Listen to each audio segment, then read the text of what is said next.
गुरुदेव नमोस्तु। सामायिक प्रत्याख्यान और प्रतिक्रमण में क्या डिफरेंस है? सामायिक प्रत्याख्यान प्रतिक्रमण। सामायिक का मतलब होता है साम्य भाव में स्थिर होना। प्रत्याख्यान का मतलब होता है भावी दोषों का परित्याग करना। और प्रतिक्रमण का मतलब होता है किए हुए दोषों का शोधन करना। कृत दोष निरायरणम परिक्रमणम। इसको आप ऐसे समझो कि प्रतिक्रमण का मतलब है झाड़ू लगाना। प्रत्याख्यान का मतलब है दोबारा धूल और गंदगी के प्रवेश को रोक देना। और सामायिक का मतलब है उस आनंद के कक्ष में आराम से विश्राम करना।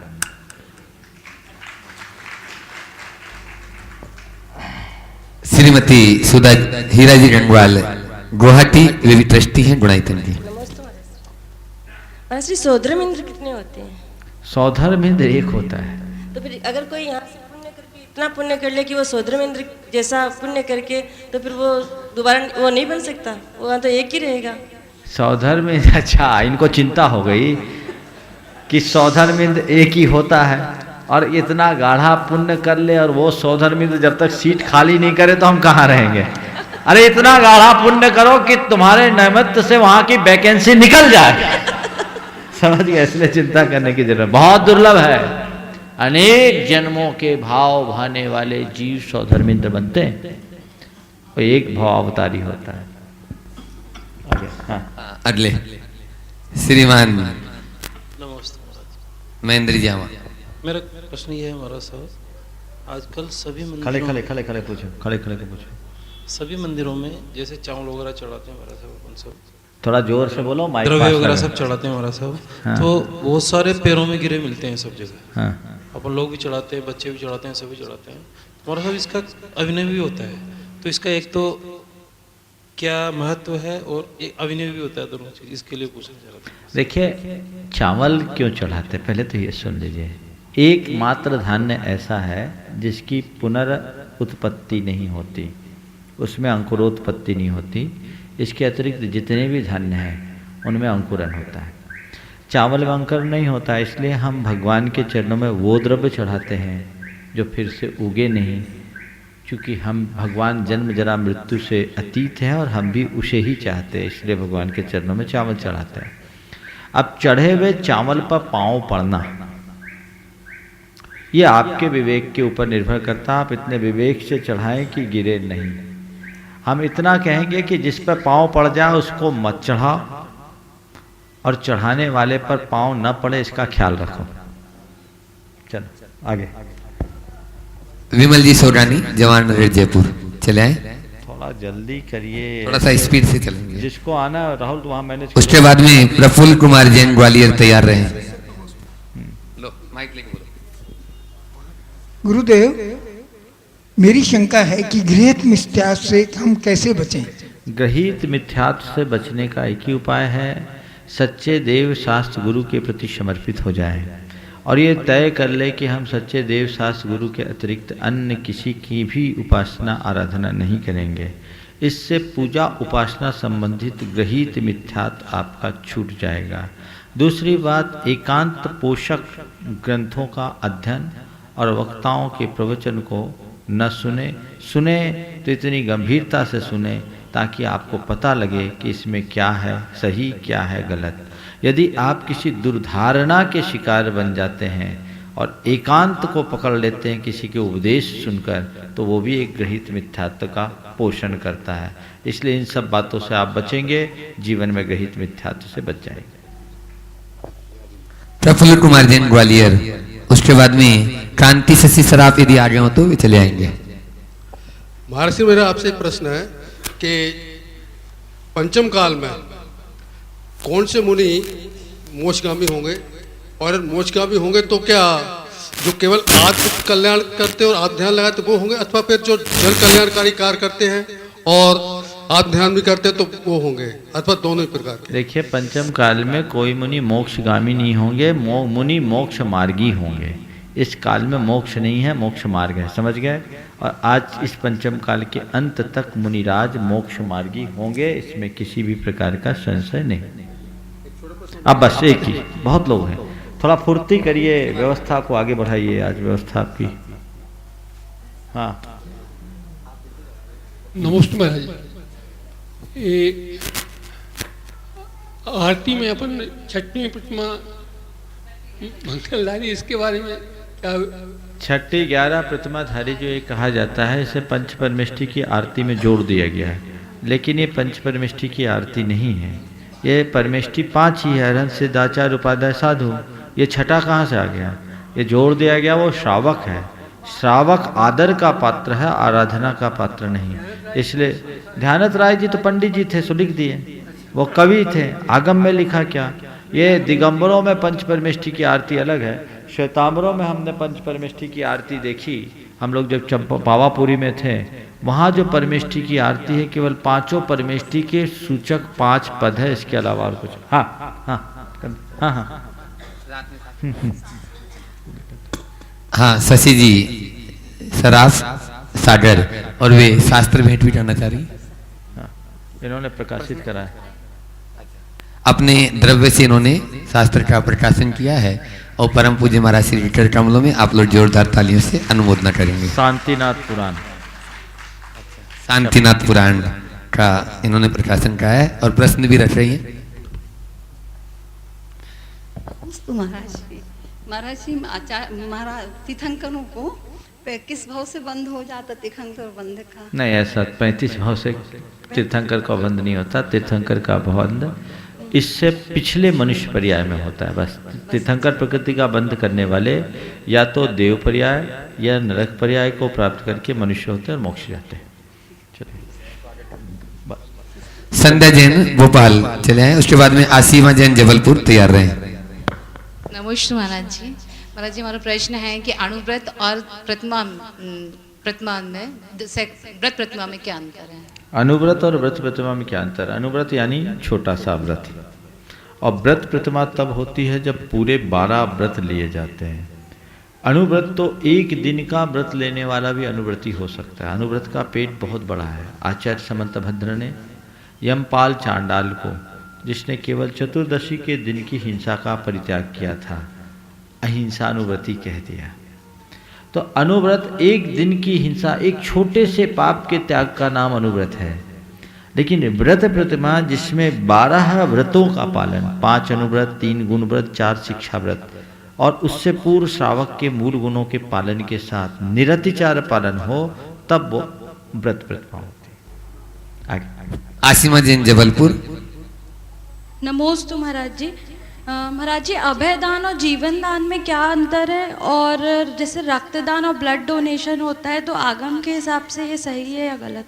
देखिए, अभयदान और जीवन दान, अभयदान यानी किसी भी प्राणी को मारना नहीं, उसे मरने से बचाना, और जीवन दान भी है कोई मरते को बचा लेना।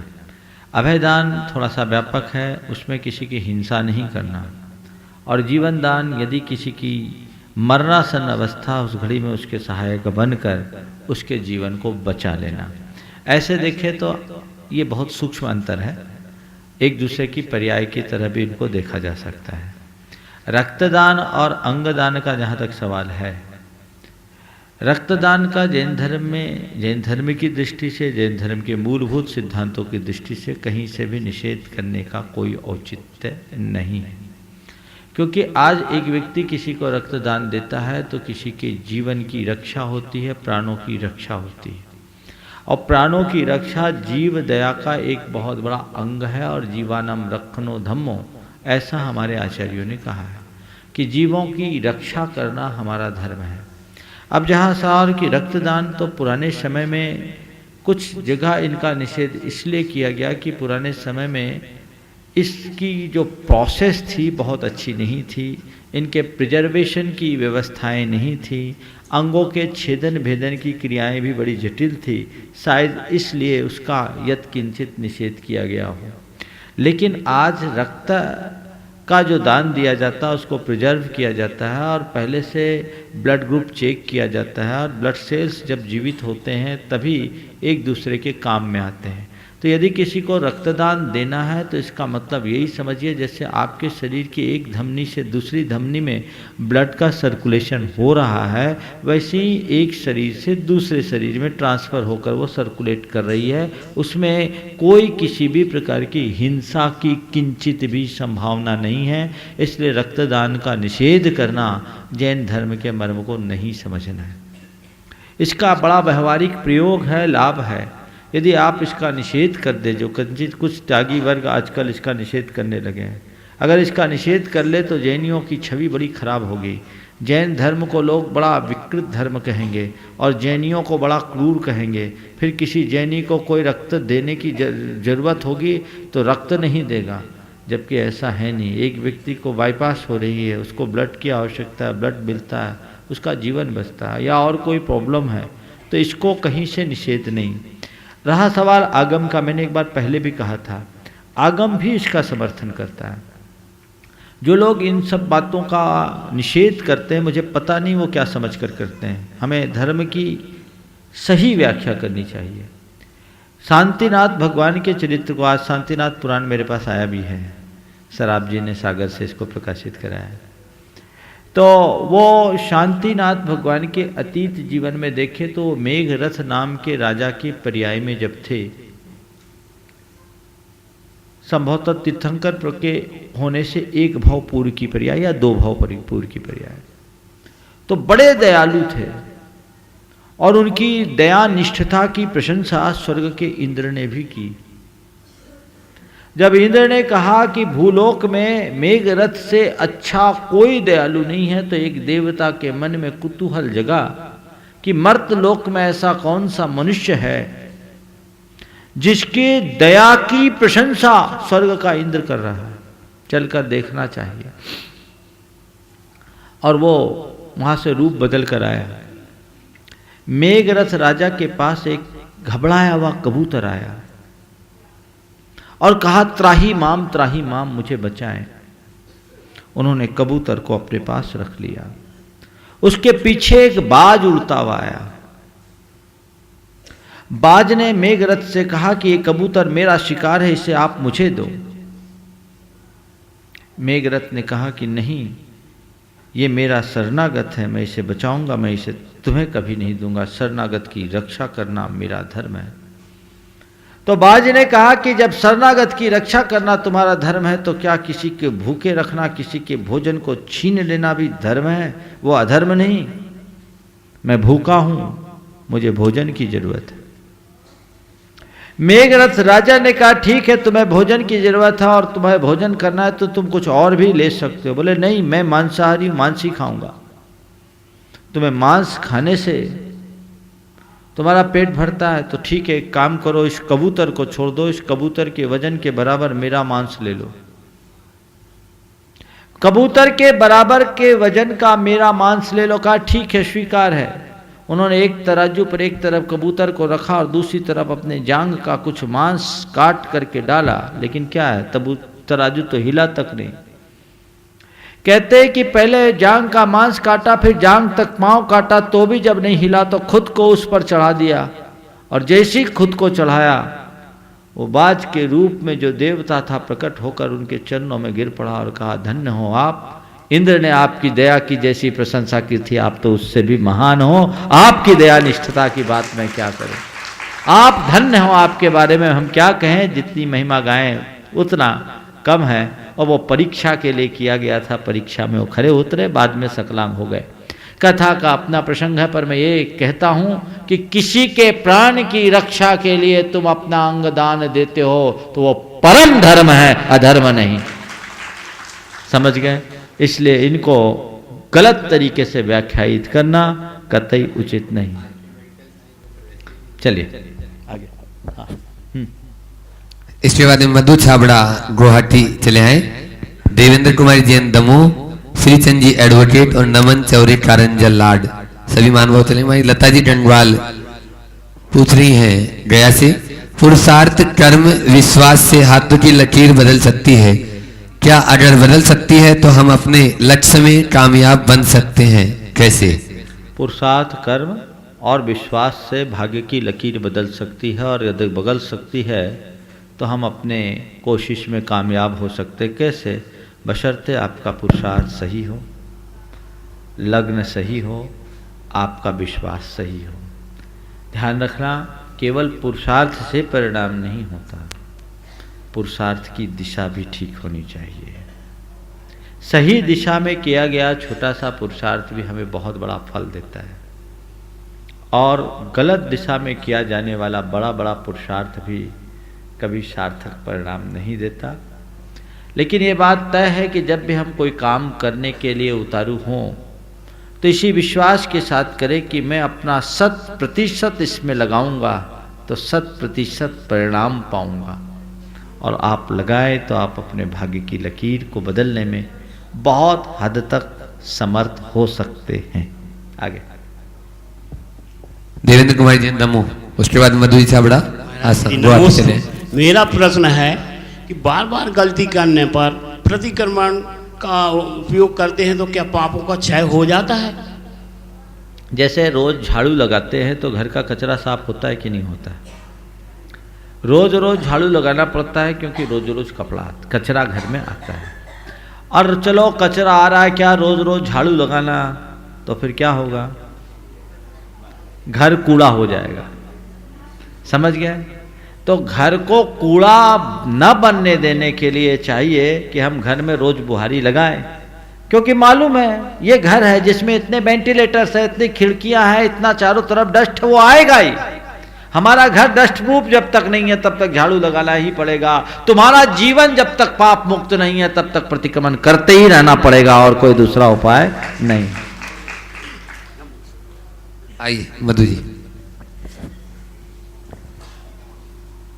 नमोस्तु गुरुवर। जैन धर्म में अहिंसा धर्म को सर्वोपरि माना गया है। मोटे तौर पर हम जीव दया को अहिंसा कहते हैं, लेकिन राग द्वेष करना भी तो अहिंसा के ही अंतर्गत आता है। राग द्वेष करना हिंसा के अंतर्गत आता है। हाँ। तो सच्चे अर्थों में फिर अहिंसा का स्वरूप क्या है? बाहर से जीवों पर दया करना अहिंसा का बाहरी रूप है, ये पर की दया है। और अपने आप को राग द्वेष से मुक्त करना स्व की दया है, जो अहिंसा का भीतरी और असली रूप है। हमें कोशिश दोनों तरफ होनी चाहिए। बाहर हम करुणा का पालन करें और भीतर अपने और जागे, जिससे राग द्वेष से बचा जा सके। नमन जैन कारंजा। महाराज जी, मेरा प्रश्न है कि जो हमें विज्ञान में सूरज और चांद सिखाते हैं और जो आगम में हमें बताते हैं, वो चांद और सूरज एक ही है या कुछ उनमें भिन्नता है? दोनों में बहुत भिन्नता है और दोनों को मिलाने की कोशिश मत करना। देखो, एक बात हम बताते हैं, भूगोल और खगोल के विषय में जब भी प्रश्न आए, दरअसल हमारे शास्त्रों में दो प्रकार की पृथ्वी का उल्लेख है। एक शाश्वत पृथ्वी और एक अशाश्वत पृथ्वी। बहुत ध्यान से सुनना, शाश्वत पृथ्वी और अशाश्वत पृथ्वी। शाश्वत पृथ्वी वो जहाँ काल का कोई परिवर्तन ना हो, और अशाश्वत पृथ्वी वो जहाँ काल का परिवर्तन हो। हमारे शास्त्रों में जितना भी वर्णन है वो शाश्वत भूगोल का है, शाश्वत पृथ्वी का है। अशाश्वत का जो उपदेश था वो आज उपलब्ध नहीं है, या तो काल के प्रवाह में नष्ट हो गया या हमको मिला ही नहीं। अब मुश्किल ये है कि हम जहाँ रह रहे हैं वो धरती है अस्थिर, और हमको जो शास्त्र में उल्लेख मिला है वो सब है स्थिर, तो इसलिए गड़बड़ हो जाता है। तो मैं ये कहता हूँ कि साइंस जो कह रहा है वो अपनी जगह सही है, और हमारा धर्मशास्त्र कहता है वो अपनी जगह सही है। इसका बीज मैंने आगम से ही ढूंढा। बहुत गंभीरता से सुनना। आगम में ऐसा वर्णन आता है कि ये धरती भरत क्षेत्र और ऐरावत क्षेत्र का आर्यखंड जब भोग भूमि से कर्म भूमि की ओर परिवर्तित होने को होता है तो ये धरती 1 योजन ऊपर उठ जाती है। अब जब धरती 1 योजन ऊपर उठेगी तो ऐसा तो है नहीं कि तस्तरी की तरह ऐसे उठेगी। एक गोल चीज थाली की तरह चपटी, धरती का ठोस हिस्सा, उसका एक ऊपर का परत उठा हो, ऐसा नहीं, धरती का एक बड़ा पिंड उठा होगा। तो वो धरती उठी, 1 योजन तक उठी और ऐसा विधान मिलता है कि 1 योजन तक उठने से इस धरती पर अनेक क्षुद्र पर्वत और उप समुद्र प्रकट हो गए, अनेक नदी नाले उत्पन्न हो गए। पहले तो धरती सपाट थी और इस कारण इस भरत क्षेत्र के आर्यखंड का शेष जम्बू द्वीप से कनेक्शन खत्म हो गया। तो मुझे ऐसा लगता है कि आज हमारे शास्त्रों में भले ये देखने को नहीं मिलता, लेकिन निश्चित इसकी संभावना है कि ये जो इस शेप में से हमारी धरती ऊपर उठी, हो सकता धरती उठ करके उसने अपना ग्लोबल शेप ले लिया हो, जिसके बारे में आज शास्त्र मौन है, और धरती ने ऐसा आकार धारण कर लिया हो। अब रहा सवाल, जब ये परिवर्तन हुआ हो तो इस परिवर्तन के साथ प्रकृति में कुछ और परिवर्तन भी हुए होंगे, क्योंकि धरती का एक बड़ा भाग 526 सही 6/19 योजन वाला भरत क्षेत्र, और उस भरत क्षेत्र का एक आर्यखंड है, उसका भी क्षेत्रफल बहुत बड़ा है, इतना तो नहीं लेकिन कम है। इस भरत क्षेत्र का इतना बड़ा भूभाग उठा होगा, तो हो सकता है ये ही भूभाग, एक केवल मेरा चिंतन आगम नहीं है, नहीं तो कहोगे महाराज जी ने कौन सी बातें मनगढ़ंत कह दी, लेकिन मेरी बात जचे तो मान लेना, नहीं तो एक तरफ कर देना। धरती का कुछ भाग उचटकर इधर उधर गया हो, और जिसे आज की गैलेक्सी के रूप में देखा जाता है, हो सकता है वो भी इसके पीछे का एक कारण हो। सूर्य, चंद्रमा, ग्रह, नक्षत्र जो हमारे शास्त्र में वर्णित है वो तो बहुत ऊपर है।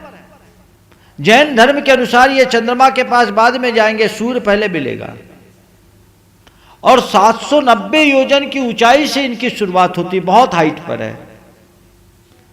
तो ये निश्चित कोई ना कोई परिवर्तन हुआ होगा, क्योंकि आज जहां ये लोग पहुंचे हैं, कहीं ना कहीं तो पहुंचे, उसको हम नकार नहीं सकते। तो वो कुछ ना कुछ होगा जो इसी पृथ्वी से ही किसी तरह से लिंक होंगे। आज हमारे शास्त्र उपलब्ध नहीं है, इसलिए हम इनके बारे में बोल नहीं सकते हैं। मैं तो तुमसे इतना ही कहना चाहता हूँ, पृथ्वी गोल हो या चपटी, हमको गोल नहीं होना है, समझ गए? और हमें अपने जीवन के गोल को ध्यान में रखना है, समझ गए? एक बार ऐसा हुआ, इंडिया पाकिस्तान के बीच में मैच हो रहा था, इंडिया और पाकिस्तान के बीच में मैच हो रहा था। दो लोग आपस में बात कर रहे थे कि इसमें कौन जीतेगा, इंडिया जीतेगा कि पाकिस्तान। अगर पाकिस्तान जीत जाएगा तो बड़ा बुरा होगा। तीसरे ने कहा भैया काहे उलझ, तो इंडिया जीते चाहे पाकिस्तान, अपन तो भारत में रहते हैं। समझ गए? तो बस यही समझो, धरती गोल हो चपटी, सूरज धरती का चक्कर लगाए या धरती सूरज का चक्कर लगाए, हमको दुनिया के चक्कर में नहीं आना है, हमें अपनी आत्मा में डूबना है। हमारे आचार्यों का मूल प्रतिपाद्य जो उन्होंने बताया, उनका मूल प्रयोजन आत्मा की शुद्धि का था, बाहर का नहीं। उस तत्व ज्ञान में कोई फेर नहीं है, उसे प्राप्त करेंगे निश्चित कल्याण। श्रीचंद जी एडवोकेट साहब। नमस्ते। अगुरु लघुत्व गुण का कारण क्या है? अगुरु लघुत्व गुण का कारण क्या? अगुरु लघुत्व गुण सभी द्रव्यों की शुद्ध एवं अशुद्ध दशा दोनों में पाया जाता है। देखिए, अगुरु लघु गुण, अगुरु लघुत्व और अगुरु लघु कर्म, आपने पूछा तो तीनों बता देता हूँ। अगुरु लघु नाम कर्म एक नाम कर्म की प्रकृति, जिसके कारण आपका शरीर न तो इतना भारी होता है कि आप बैठे तो उठ ना पाएँ, और न इतना हल्का होता है कि अर्कतूल की तरह आकाश में उड़ते रहे। वो अपने शरीर के आयतन को बनाए रखता है, चाहे जब उठ सके चाहे जब बैठ सके। ये अगुरु लघु नाम कर्म है। और है अगुरु लघुत्व, ये सिद्धों को होता है। गोत्र कर्म के कारण कभी हम उच्च कुल में जन्म लेते हैं, गुरु हो जाते हैं, कभी नीच कुल में जन्म लेते हैं, लघु हो जाते हैं। उन्होंने गोत्र कर्म का विनाश कर दिया, वो न कभी गुरु होंगे न लघु होंगे। ये अगुरु लघुत्व है जो गोत्र कर्म के अभाव में होता है। और अगुरु लघु गुण सभी द्रव्यों में पाया जाता है, और उसके कारण हर द्रव्य की द्रव्यता कायम रहती है। एक द्रव्य दूसरे द्रव्य रूप नहीं होता, एक द्रव्य के गुण बिखर कर जुदे जुदे नहीं होते, एक पर्याय दूसरी पर्याय के बीच में शामिल नहीं होती। ये एक विशेष गुण है जो हर द्रव्य में पाया जाता है, और इसे केवल आगम के प्रमाण से ही जाना जा सकता है। वैभव जैन सागर और सुलतना देवी झांझरी धुबरी आसाम तैयार रहे। एक प्रश्न है, हमारे नाम नहीं पुकार रहे उनका। मैं एक वर्किंग लेडीज हूँ, मैं पूरे समय सलवार सूट पहनती हूँ, पर मैं मंदिर सूट पहनकर जाती थी तो समाज के लोग ऑब्जेक्शन करते थे। समय अभाव के कारण साड़ी नहीं पहन पाती हूँ। इस समस्या के कारण मैं मंदिर भी नहीं जा पा रही हूँ। कृपया आप ही मार्गदर्शन दें। देखिए, सलवार सूट पहनने वाले को मंदिर में न जाने देना, ये तो मेरे कोई गले नहीं उतरता। एक परिधान है, सिर ढक करके मंदिर जाओ, अपनी मर्यादाओं को बना करके जाओ। बल्कि मेरा तो कहना है कि सलवार सूट में पूरा शरीर आच्छादित होता है। कदाचित साड़ी में फिर भी कोई भाग अनावृत हो जाए, सूट में अनावृत नहीं होता। नहीं, गलत बात नहीं है, और ये परिधान है, और ये हमारा भारतीय परिधान है, इसमें कुछ हाँ। लेकिन एक बात बोलता हूँ, मुझसे एक लड़की मिली, अनु जैन, अमेरिका में रहती है। वो उस समय पॉलिटिकल साइंस में वहाँ से एमए कर रही थी, बहुत प्रतिभा संपन्न लड़की। मैंने उस लड़की से ऐसे एक दिन पूछा कि वहाँ आप कैसा महसूस करती हो? बोले महाराज, हम लोग वहाँ विशुद्ध भारतीय हो गए। हमने कहा वहाँ के यंग जनरेशन का क्या विचार है? बोले महाराज यहाँ से अच्छा। मुझे बड़ा आश्चर्य हुआ। बोले क्या? बोले महाराज जी, वहाँ हमें भारतीय होने का सही एहसास हुआ है कि भारतीय संस्कृति की क्या महत्ता है। महाराज जी, आज भी बड़ों को आदर देना, उनके पाँव छूना हम लोगों के संस्कार में है। और हम भले 15 दिन या 1 माह में मंदिर जाएंगे, जब भी मंदिर जाएंगे साड़ी पहन कर ही जाएंगे, सिर पर पल्ला रख करके ही जाएंगे, क्योंकि उसमें हम लोगों को अपने भारतीय पने का एहसास होता है। पर चूंकि किसी की ऐसी स्थिति है, सूट भी पहनते हैं, तो ऐसा नहीं है कि सूट वर्ज्य कर दिया जाए। सिर ढक करके अपने अंगों को आच्छादित करके इस तरह के वस्त्र पहनना चाहिए जिससे आपके अंगोपांग दिखे नहीं। बस इतना ध्यान में रखें तो कोई भी वस्त्र पहनने का निषेध नहीं।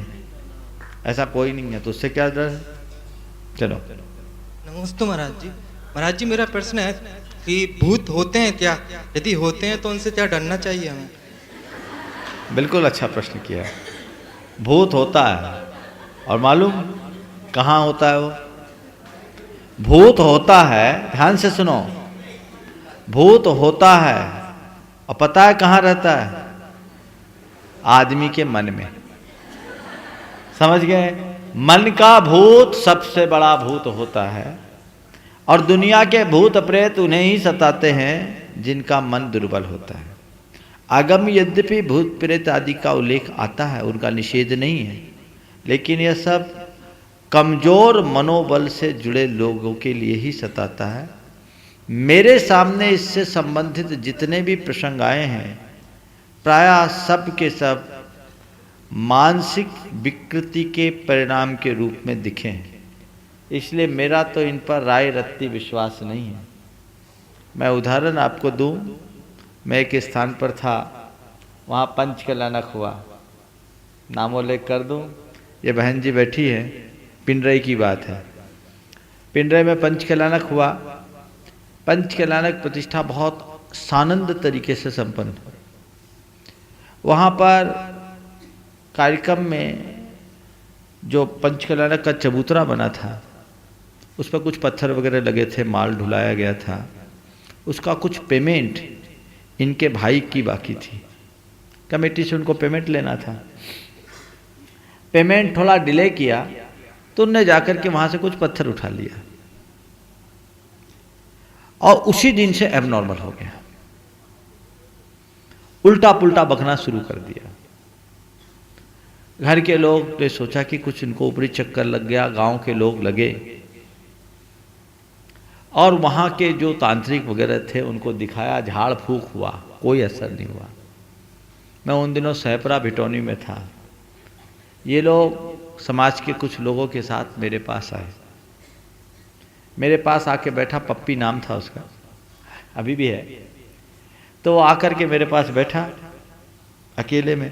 मैंने सबको अलग किया। बोले महाराज, आदिनाथ सिद्ध हो गए।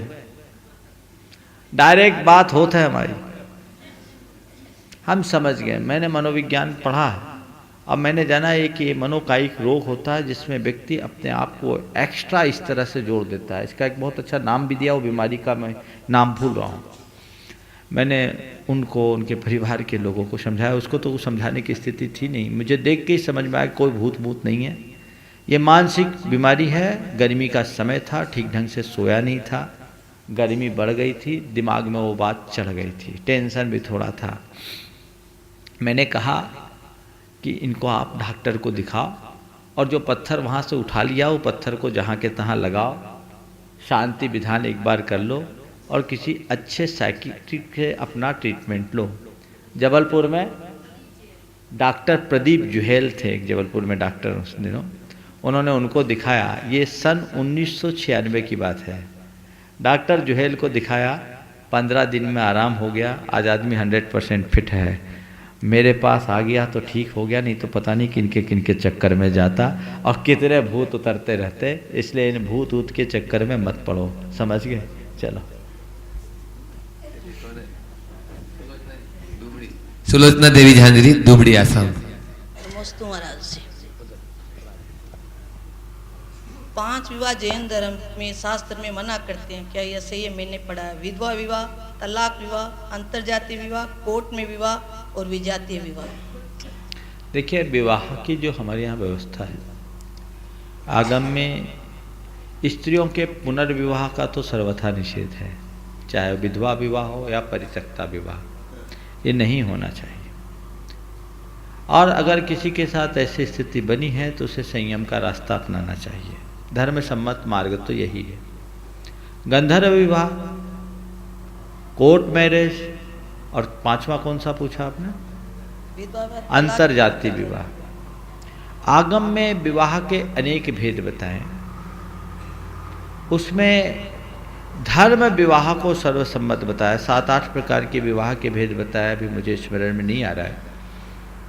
लेकिन ये गंधर्व विवाह आदि जितने भी विवाह है, ये विवाह अच्छी प्रशंसनीय नहीं माने जाते, जिसमें माँ बाप की सम्मति नहीं हो, चुपचाप आपस में करे, तो ये आसुरी विवाह की श्रेणी में आते हैं। तो ऐसी विवाह को धर्म सम्मत नहीं माना गया है। अंतरजातीय विवाह का जहाँ तक सवाल है, अंतरजाति में भी 2 है। जैसे जितने जैन हैं, उन जैन में जितनी उपजातियाँ हैं, इनको भी कुछ लोग अंतरजातीय विवाह मानते हैं।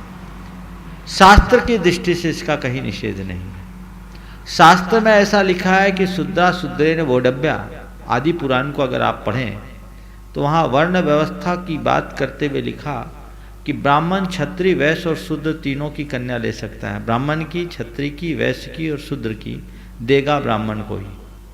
क्षत्रिय, वैश्य और शूद्र तीनों की कन्या देगा तो क्षत्रिय और ब्राह्मण को।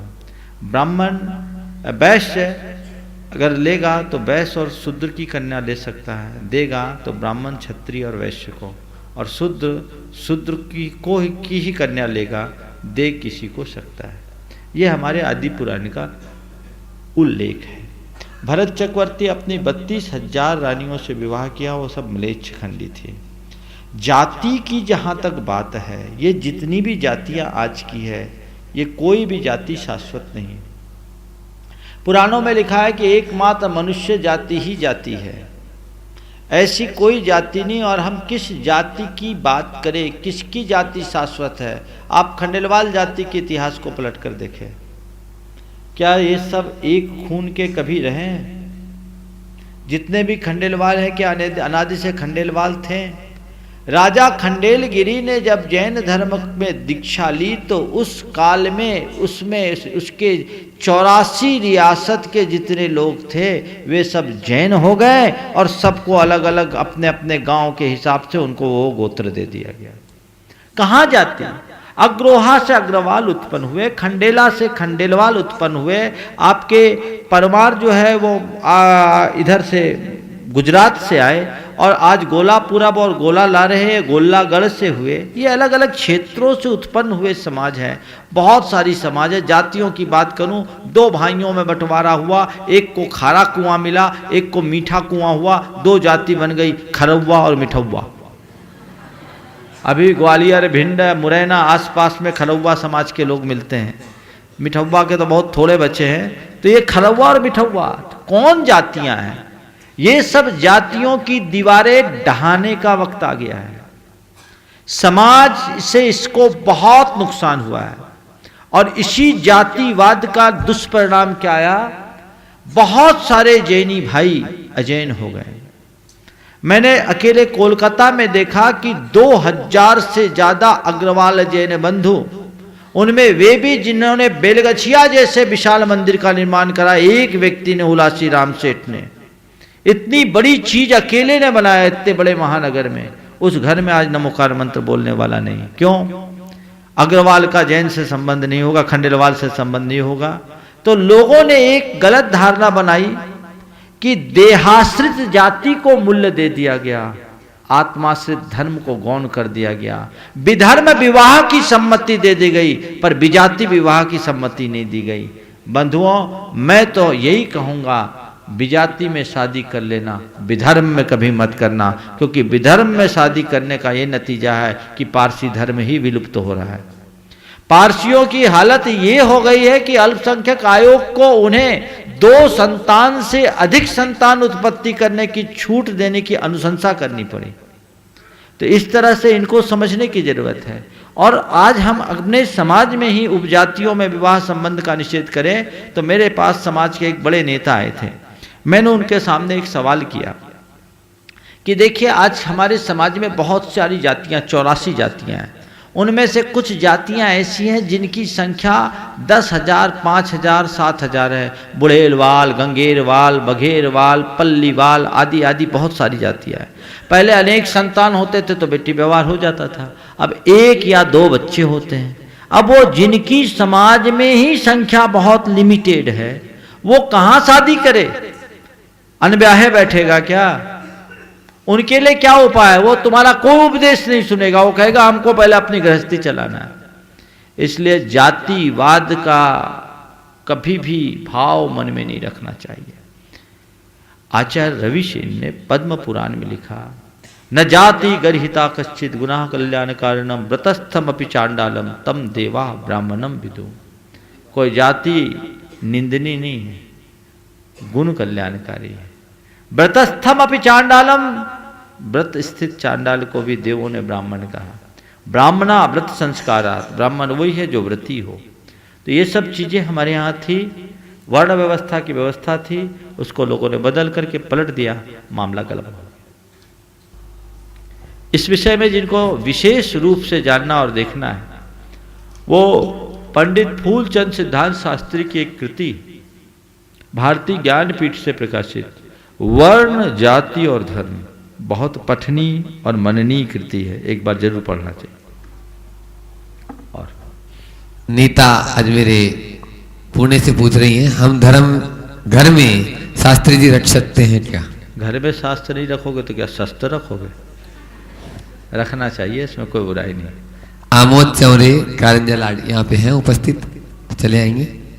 आराम ये हो गया है। शनि राहु केतु के प्रभाव से कैसे बचें? इसके बारे में मैंने कई बार बोला है, आज इसके लिए अवकाश नहीं, फिर कभी डिटेल में बोलूँगा।